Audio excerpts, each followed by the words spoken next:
बनाए रखिएगा, दोबारा आपसे जुड़ेंगे। और अब बड़ी जानकारी बहादुरगढ़ से आप तक पहुंचा रहे हैं, जहां कांग्रेस सांसद दीपेंद्र हुड्डा का बयान आया है सामने। उन्होंने कहा है कानून व्यवस्था पर दीपेंद्र हुड्डा का बयान, कहा हमारे विधायक को धमकी मिल रही है। एमएलए कुलदीप वत्स को जान से मारने की धमकी मिली है और अपराधियों की सुरक्षित जगह बन गया है हरियाणा। संसद में मेट्रो, एयरपोर्ट, एम्स का मुद्दा उठाएंगे और हरियाणा को कॉमनवेल्थ खेलों का सह आयोजक बनाया जाए तो हरियाणा के खिलाड़ी ज्यादा मेडल लाते हैं। इसके अलावा दीपेंद्र हुड्डा ने कहा कि बीबीजी रामजी योजना को लेकर भी उन्होंने कहा कि बीजेपी ने भगवान राम के नाम के साथ छल किया है। राम के नाम से कोई नई योजना का नाम क्यों नहीं रखते। तो दीपेंद्र हुड्डा ने बीबीजी रामजी योजना को लेकर भी बीजेपी पर निशाना साधा है। साथ ही उनके एमएलए को मिली धमकी को लेकर भी उन्होंने कहा है कि अब अपराधियों के लिए बहुत सेफ जगह हरियाणा बन चुका है। सदन में हम मेट्रो, एयरपोर्ट जैसे मुद्दे उठाएंगे और हरियाणा को कॉमनवेल्थ खेलों का सह आयोजक बनाया जाए, ये भी मुद्दा उठाया जाएगा। इसके अलावा उन्होंने खिलाड़ियों पर भी अपना बयान दिया है कि हरियाणा के ही ज्यादातर खिलाड़ी मेडल लेकर आ रहे हैं। इसके बाद बीबीजी राम जी पर बोलते हुए उन्होंने कहा कि बीजेपी भगवान राम के नाम के साथ छल कर रही है। गंभीर स्थिति है, प्रदेश के अंदर कानून व्यवस्था की स्थिति है गायब, मुख्यमंत्री जी है नायब। आज कितनों को धमकी आई हुई है, आप पूछो बहादुरगढ़ में, रोहतक में, सोनीपत में, करनाल, कुरुक्षेत्र, अम्बाला, आप कहीं भी जाओ। कल मैं समालखा गया था, वहाँ पर मित्तल मिष्ठान भंडार पर किस तरह रंगदारी की फायरिंग हुई। सोनीपत गया था, वहाँ पर किस तरह से दिन दिहाड़े डकैती करके मर्डर हो गया। आज देश में भारत सरकार के अनुसार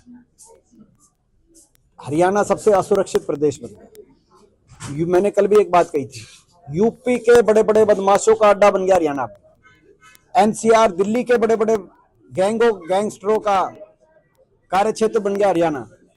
यहाँ तक कि राजस्थान और पंजाब के गैंगस्टर, उनका भी कार्यक्षेत्र हरियाणा है। और यूपी के भी छोटे मोटे जो गिरोह और बदमाश और इस तरह के जो लोग हैं, वो भी हरियाणा में अपने आप को सुरक्षित महसूस कर रहे हैं। आज ऐसी स्थिति बन गई हरियाणा में कि अपराधी गैंगस्टर जो विदेशों से, जेलों से फिरौती कॉल कर रहे हैं, वो तो अपने आप को सुरक्षित महसूस कर रहे हैं और जनता अपने आप को असुरक्षित महसूस कर रही है। तो कानून व्यवस्था तो हरियाणा में हम लगातार इसको उठा ही रहे हैं।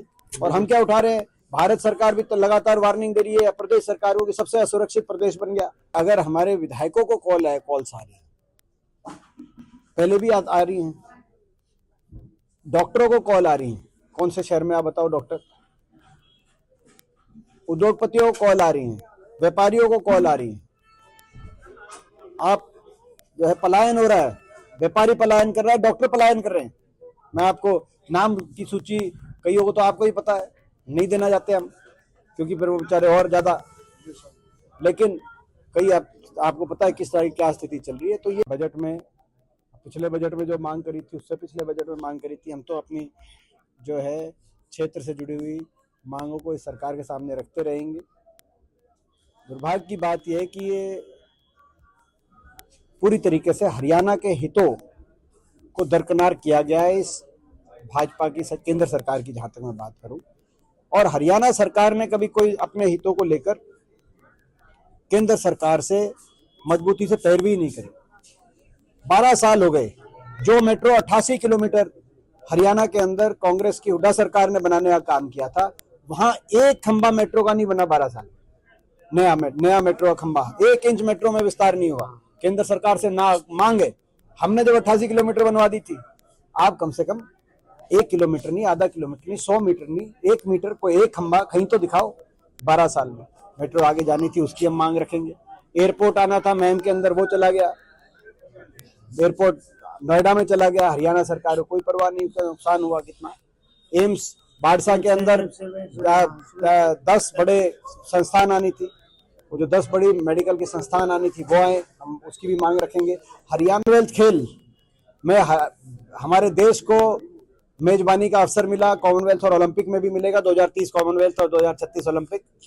लेकिन वो मेजबान, जब प्रदेश के चयन की बात आई कि कहाँ पे स्टेडियम बने, कहाँ पे निवेश हो, खेल ढांचे में लाखों करोड़ का निवेश हो, तो अहमदाबाद को चुना गया। जबकि अहमदाबाद गुजरात के मुकाबले हरियाणा, जब हर ओलंपिक, एशियाई और कॉमनवेल्थ खेलों में 60% मेडल हरियाणा के बच्चे लेके आ रहे हैं। तो यहाँ पर निवेश होता, ये भी हिंदुस्तान का हिस्सा है, यहाँ पे निवेश होता, यहाँ पे तो हम ये भी मांग रखेंगे कि भाई हमारी यहाँ पर हमें जो है सह मेजबान प्रदेश के रूप में गुजरात के साथ साथ हरियाणा। और बड़ी जानकारी नूह से आप तक पहुंचा रहे हैं, जहां नाबालिग से दुष्कर्म का मामला सामने आया है।